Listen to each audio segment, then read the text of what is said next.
a packed show here Opening night. for opening day. Coming up, Commissioner Silver said yesterday the league is discussing the possibility of expansion, adding teams in the near future. Is this good news finally for Sonics fans, for our friends in Las Vegas, Vancouver? Stick around, we'll find out. But first, so every year, the start of every NBA season is a bit of a leap into the unknown. Will the favorites actually win? Will the players tabbed for big breakouts actually have them? Will one team take a secret back hallway to burst into the other team's locker room? I mean, you never know. Still, even for a league that can light the internet on fire on any given night, we have never kicked off the season with as many mysteries as the season we are kicking off tonight. Forget not knowing who the Rookie of the Year is going to be. We don't even know if all the games are going to take place on the nights they are scheduled to, or what the back half of that schedule even is. Think about this. We have an NBA team, the Raptors, who don't know what city they will be playing in come April. That is crazy. Much like with the bubble, the teams that can best handle all this uncertainty are the ones being predicted to thrive. Caesars William Hill says more money has been bet on the Lakers to repeat than has been bet on every other team combined. Wow. Having LeBron and AD certainly helps there too. And tonight we're going to get a taste of how motivated the defending champs really are with another LA versus LA showdown at Staples Center. Will the Lakers pregame ring ceremony feel special even without fans in the building? Yep. Will the Clippers be attacking the court like a team with something to prove? No. Or will they once again seem to be going through the regular season treading water? Again, we don't know, just like with tonight's other opening game, Warriors-Nets. This was supposed to be one of the spicier matchups at the start of the season, with Kevin Durant facing his former fellow co-stars, except Klay is out for the year with an Achilles injury, and Draymond is going to miss tonight's game too with a sore right foot. Still, it's going to be pretty wonderful to see Kevin Durant's first official game in 18 months. So far, he's looked as fluid as ever, and comfortable too, alongside Kyrie, who frankly, he can burn as much sage as he wants if he keeps performing this kind of magic around the hoop. KD has been trying for years to take the title of the league's best player. Is this the season he manages it? Yeah, again, we don't know. We also don't know where James Harden, a player who has finished top 5 in MVP voting 6 of the past 7 years, we don't know where that kind of player is going to be finishing out his season. The Rockets are so far holding firm on not trading him until they get a blockbuster offer. Then again, The Athletic reported that James threw a ball at a teammate in practice recently. So yeah, we'll just have to see how all this goes. Which I guess is the official motto for this season.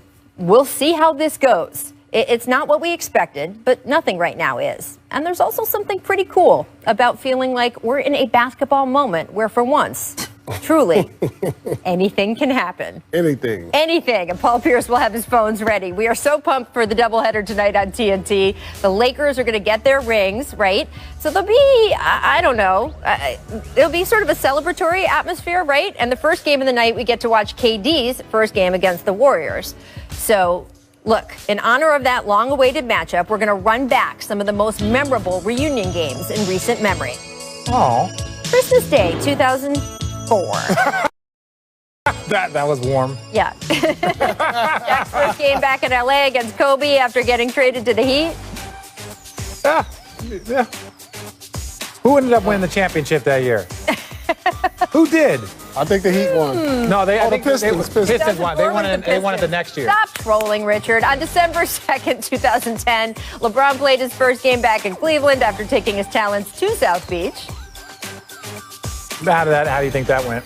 People threw batteries at this game. Yeah, well, They threw batteries at these guys. The cool thing is they were going to be cheering for him just 3 years later. That's just, but little did they know. Little did they know. November 3rd, 2016. We can't forget this one. KD playing his first game against Russ after leaving OKC for Oakland.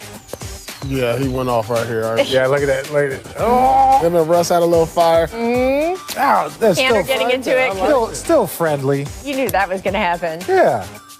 They're friendly now.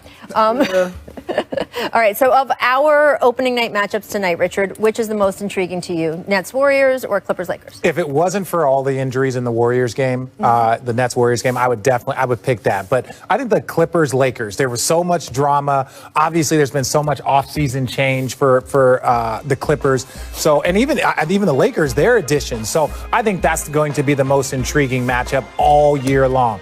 People are picking the Lakers, but people are watching the Clippers to see how all this change works out. Yeah, I agree with you. If Draymond had been playing, and would have been able to match it with KD, that would have caught my eyes a little bit more. But since that's not happening, it's got to be the Lakers. Because you know, and the Clippers. Draymond's going to start stuff. Yeah, he's going to start something. They had their little beef. Even if it's fabricated, he's just going to be like, you ain't on this side no more. That would have gave me more interest in that game. But since that's not happening, I got to say the Lakers and the Clippers. The Clippers should have, like, a chip on their shoulder. How angry do you think the Clippers should be coming out tonight? Like, I would be, like, so disappointed because that season was disappointing to them that they didn't even get to the conference finals. Right. And so the ring ceremony tonight, you know what I'll be doing?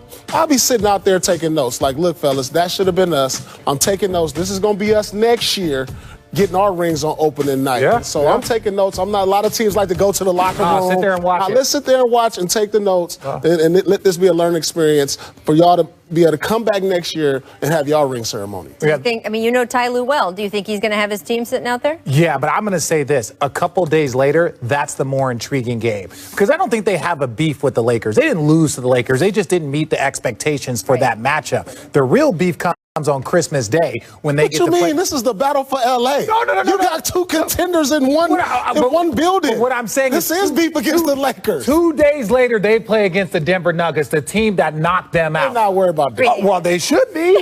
They worried about the battle for L.A. and the respect, because when they go out to a restaurant, if you got a Laker or the Clipper in line, Lakers could lose. The Clippers going to be in the back. The Lakers could lose by 100, and it won't mean nothing. It won't be nothing. No, it won't mean nothing. It won't be nothing. But that's what I'm saying. So for them, if you want to have a chip on your shoulder, don't look at the champion. Look at the team that knocked you out. No, it's always going to be a battle for L.A. Oh, yeah. When you're a Clipper and you take the back seat all the time. You even play under the Lakers arena. Yeah. Until you get your arena and win a championship and get your identity, it's always going to be beef. This is coming from a former Clipper. Listen, hey, Paul, understand. ask Richard which game he's calling on Christmas Day. Could it be Clippers Nuggets? Not saying I wanted to give a little bit of foreshadowing, but I'm going to be doing a lot of conversation around that. But also the Miami New Orleans game. I'm the only individual. You're going to make it to both arenas, huh? Well, no, I'm just doing it remotely. Okay. They looked at all of the broadcast team. They said Mark Jackson, Van Gundy. They were just like, who likes their family the least? who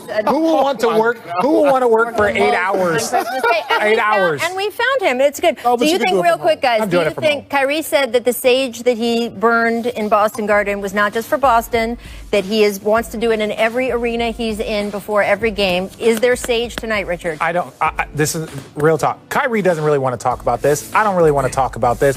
I don't care if he burns sage. I don't care if guys are burning other stuff. I don't care what guys are eating. Like, I only really care about your performance on your court or how your approach affects your teammates. So, like, I don't care if somebody's burning sage. I don't care what anybody's doing. To me, this is just another spectacle. Yeah, that's what I'm saying. Like, why? Like, another sideshow. I said it at the top. If he plays the way he's playing, he can burn anything if he I play wants, well except for maybe the arena. Look, the NBA got rid of weed off their testing, so there's going to be things burned around all NBA arenas this year. Like, sage is the least of our worries. For now, I want to switch gears because we have a very special announcement to make right here on The Jump. What? Drum roll, please, producer Tommy. Hey, Paul Pierce. What up?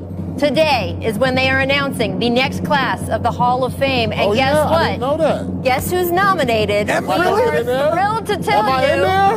Paul Pierce has been nominated for the Hall of Fame. Congratulations. Class of 2021. As a competitor, I don't like you, but respect you. You know what I'm saying? You've broken every social distance protocol. Oh, we're not allowed to do that. He's got to make it through the nomination process now.